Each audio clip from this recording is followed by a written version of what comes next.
G'day all, Lee here, Performance and Marine. On the J build still, doing some brake pipes. All right, so basically we've finished the master cylinder to the proportioning valve, run a nice new line down the chassis. It's quite nice. Used all the OEM clips, as you can see, rare spares. But what I want to show you guys is how simple it is to make your own pipes and your flaring. All right, need a couple of tools. So basically we have the flaring kit, which is here. All right, this thing here, interesting contraption, and you're going to laugh when you see what it's actually used for. Best thing for a tradesman. You're going to need pipe, a pen, and that is about all. Potentially a cutter, depending on how long you need to make your pipe and how many sections, but good one to have. Now, 99% of cars, 316 pipe, okay, they're stainless, malleable aluminium. I like the aluminium with a stainless coating because it's very, very easy to work with, and I don't know why I'd use anything else, all right? So the first thing I'm going to do is show you how do they make a roll of pipe. Doesn't matter what it is, obviously a hard line. How do they make it straight? Well, here it is. Simple. Insert in the hole, push it through, all right, until it comes out the other end there, all right, and you basically just work it. All right, work it back and forth, and I don't need to show you anything more. All right, you get the drift. One nice straight line. All right, $30 tool off eBay. Excuse me. All right, now when we're preparing the end for a flare, there's three sets of flares. There's what we call a single flare, a double inverted flare, and then there's a bubble flare. Now, single flares aren't allowed to be used for the automotive industry unless it's for an accessory like windscreen wiper pipe or something low pressure, and you're not needing any sort of integrity in the pipework. A double inverted flare is what you'll see on most fittings, automotive, so hydraulic. Predominantly the hydraulics, all right. Let's see here. So here's the fitting. You see there's a bit of a taper on the inside there, and that's a 45-degree cut. All right, there is some 37 degrees. I don't know why. Never worked with them, but 45, okay? So what we're going to do is prep it, because once we prepare this end here and flare it, so my phone's not zooming well here, then basically we can't get this on if we've forgotten to put it on. All right, so you got to remember, and I don't know how many times I've done this in a rush and I've forgotten it, so I've got to cut the end off and start again. So nipple on first. All right, this is a standard size, and then what we're going to do is we're going to put it into the squeezing manifold, which is this. So you've got different sizes. All right, like I said, 316 is the most common for cars. All right, so I don't know if you can see it there, a bit shiny in the light, but we got 316, 1/4, 516, oops, 516, oh my gosh, this light's really bad, 3/8 and 1/2 inch. Okay, so it covers all my trans lines, fuel pipes, all the basics. So for the brake line, I'll go the smallest. So I'm just going to prep that, and I'll put that in the hole there. Just put the clamp on. Now, we have the little flaring tool. So this does the first stage, okay? You can see in the middle how it's got a bit of a, sort of like a convex corner. Now what that does is it prepares the center, and then we go ahead with the coning tool, which is that one there, and we'll finish it off. So what we do is you'll see, oops, that wasn't supposed to happen.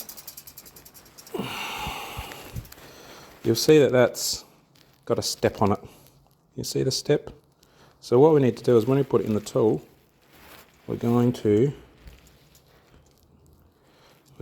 move the pipe down so that the top of the pipe is even with the first step on the tool. You can see that. Yep, you can see that. Alright, so I'm going to lock that in there because that's the height that I need. So I'll lock that.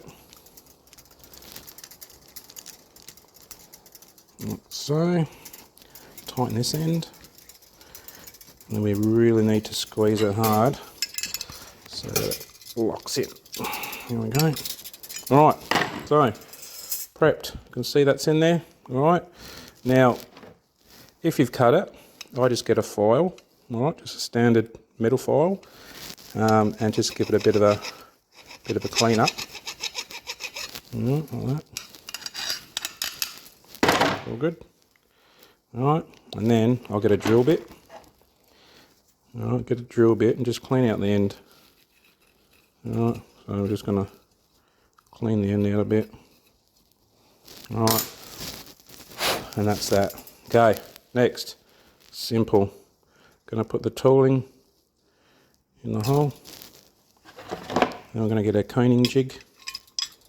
And that is basically going to squash that tool into the end of the piping. Alright, so you basically squeeze that down until it won't go anymore. Right, so that's down. We're all good. Back it off. Alright, and then we're going to take the coning tool off. Pull the button out. Now, can you see how it's sort of just put a nice round end on it, and it's prepped it for the next stage. Alright, so that's when we put the taper back in there with the coning tool, and we're going to squash that down so that it reverses on itself and gives us a double ended flare, and that's why they call it a reverse flare. So you've got a double skinned flare, which gives you a lot of strength. Alright, and you get some longevity out of that. Alright, so I'll just do that until it's tight and I can't move it anymore. If you force it, you will crack it. It's only aluminium with a little bit of stainless. Alright, take it off. And you have now a prepped end. So what we call a double inverted flare.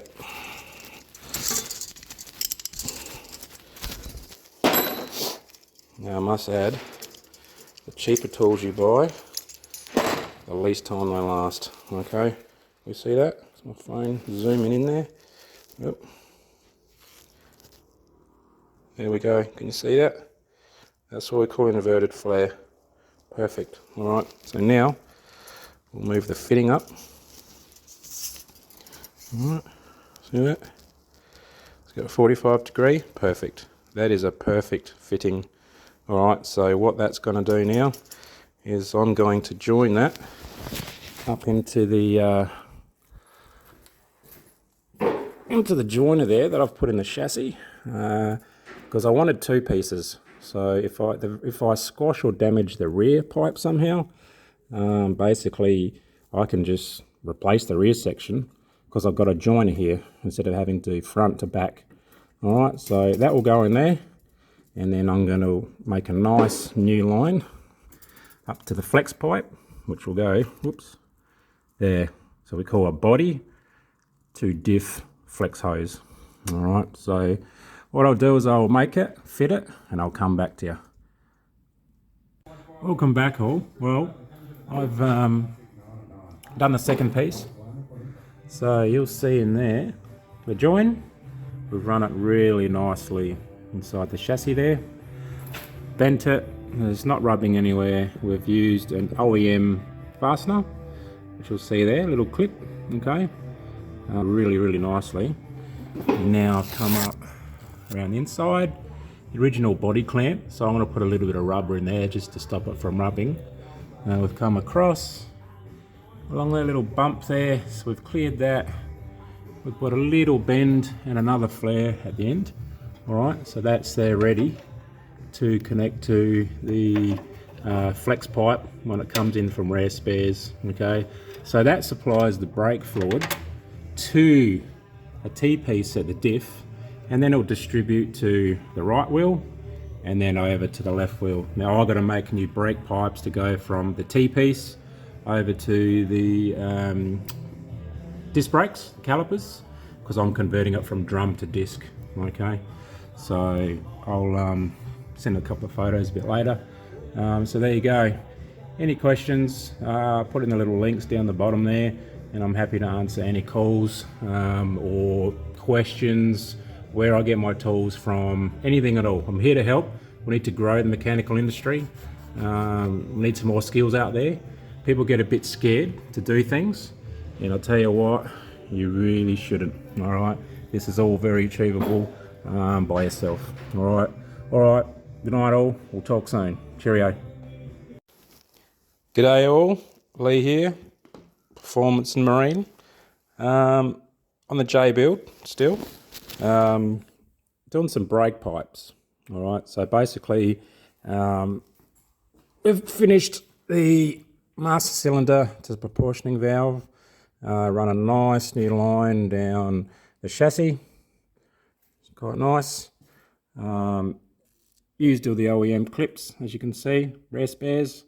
But what I want to show you guys is how simple it is to make your own pipes and your flaring. All right, need a couple of tools. So basically we have the flaring kit, which is here. All right, this thing here, interesting contraption, and you're going to laugh when you see what it's actually used for. Best thing for a tradesman. You're going to need pipe, a pen, and that is about all. Potentially a cutter, depending on how long you need to make your pipe and how many sections, but good one to have. Now, 99% of cars, 316 pipe, okay, they're stainless, malleable aluminium. I like the aluminium with a stainless coating because it's very, very easy to work with, and I don't know why I'd use anything else. All right, so the first thing I'm going to do is show you how do they make a roll of pipe. Doesn't matter what it is, obviously a hard line. How do they make